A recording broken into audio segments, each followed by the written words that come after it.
Ce n'est pas l'avocat qui rend une affaire médiatique, ce n'est pas la défense de M. Tariq Ramadan, qui a médiatisé cette affaire. Sur le plateau de « C'est à vous », jeudi 15 mars, Emmanuel Marcini déplorait l'omniprésence de la partie civile de l'affaire Ramadan dans les médias. À demi-mot, l'avocat reprochait également à Yassine Bouzrou, défenseur depuis novembre de Tariq Ramadan, de n'avoir pas pris la mesure de cette affaire. Ce mardi, Tariq Ramadan aurait signifié à Yassine Bouzrou que ce dernier ne le représenterait plus. Depuis le 2 février, date à laquelle Tariq Ramadan est en détention provisoire, les relations entre l'avocat et les proches de Tariq Ramadan étaient tendues. Si bien que, alors qu'Emmanuel Marcini est sur le point d'entrer en piste, Yassine Bouzrou l'appelle un soir pour lui parler du dossier. Cet appel est surtout l'occasion pour Maître Bouzrou de parler de l'entourage de Tariq Ramadan, qu'il voit d'un mauvais œil. Alors qu'il a touché près de 20 000 €, il se plaint que la famille du professeur rechigne à lui payer 28 000 € supplémentaires pour partir en cassation.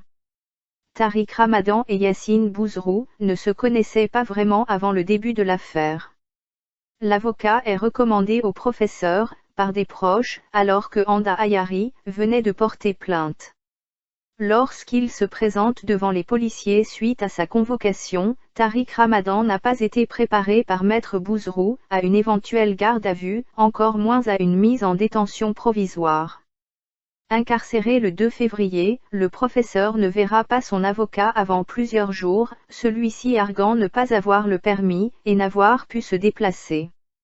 D'après une fiche de diligence que nous avons pu consulter, Yassine Bouzrou n'aurait rendu visite à son client que le 7 février. Inacceptable, selon certains proches de Tariq Ramadan, qui démarchent alors d'autres avocats dans le but de remplacer Maître Bouzrou. Depuis début février, Yassine Bouzrou multiplie les erreurs et offre à l'entourage de Tariq Ramadan une bonne occasion de se séparer de lui. La première d'entre elles est d'avoir écarté le très suivi comité de soutien de Tariq Ramadan et de ne pas l'avoir tenu informé de l'évolution de l'affaire. La deuxième, c'est d'avoir informé la presse de l'existence d'un alibi qui aurait pu disculper son client, une réservation de vol qui s'avérera finalement différente de celle annoncée par Yassine Bouzrou et Julie Granier. Maître Bouzrou a péché par excès de confiance et son inexpérience a joué en sa défaveur, indique un avocat du barreau. Il n'avait jamais eu un dossier aussi important et complexe que celui-ci. Et sa stratégie était illisible, ce qui est difficile à faire passer dans une affaire autant médiatisée. Celui qui défendait Tariq Ramadan depuis plusieurs mois ne sera donc plus son avocat. Le costume était un peu trop grand pour Yassine Bouzrou, qui n'a pas mesuré l'importance d'être présent sur les plateaux de télévision. Dans l'histoire judiciaire, on n'avait jamais vu un tel silence, dans une affaire aussi médiatique, ajoute un expert en communication qui décrit pourtant un personnage à la recherche de reconnaissance, dans les dossiers Lactalis et Adama Traoré. Yassine Bouzrou n'a jamais rechigné à se présenter devant les caméras de télévision et les micros des radios.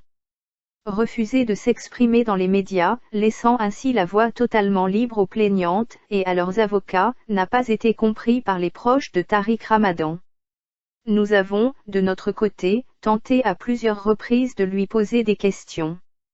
Sans succès. D'autant que face à l'offensive de Francis Pinet, nouvel avocat très médiatique de Anda Ayari, le silence de Yassine Bouzrou dans la presse devient de plus en plus inquiétant. Comme on a pu le lire sur les réseaux sociaux, l'intervention de Maître Marcini jeudi 15 mars sur France 5 a rassuré et soulagé les soutiens de Tariq Ramadan, qui ne comprennent pas aujourd'hui que son prédécesseur n'ait pas pointé les incohérences du dossier bien avant. Lundi dernier, alors que son état de santé se dégrade, Tariq Ramadan a décidé de laisser son nouvel avocat reprendre les rênes de l'affaire et d'écarter Yassine Bouzrou qui avait jusque-là été malgré tout ménagé. C'est donc désormais une bataille de ténors qui débute, puisque Francis Pinet a lui aussi écarté Jonas Haddad et Grégoire Leclerc, moins charismatiques que lui. Face à Pinet, Barouin et Saint-Palais, il fallait un attelage d'avocats plus solide, résume un proche du dossier. Plusieurs avocats se seraient d'ailleurs proposés spontanément pour défendre Tariq Ramadan, dans ce qui sera sans nul doute, l'affaire de la décennie. Il ne serait d'ailleurs pas étonnant de voir ressurgir très prochainement le nom d'Éric Dupond-Moretti, qui a voulu prendre un peu de repos après le très éprouvant procès du frère de Mohamed Merah, mais qui n'a jamais été insensible au cas Tariq Ramadan.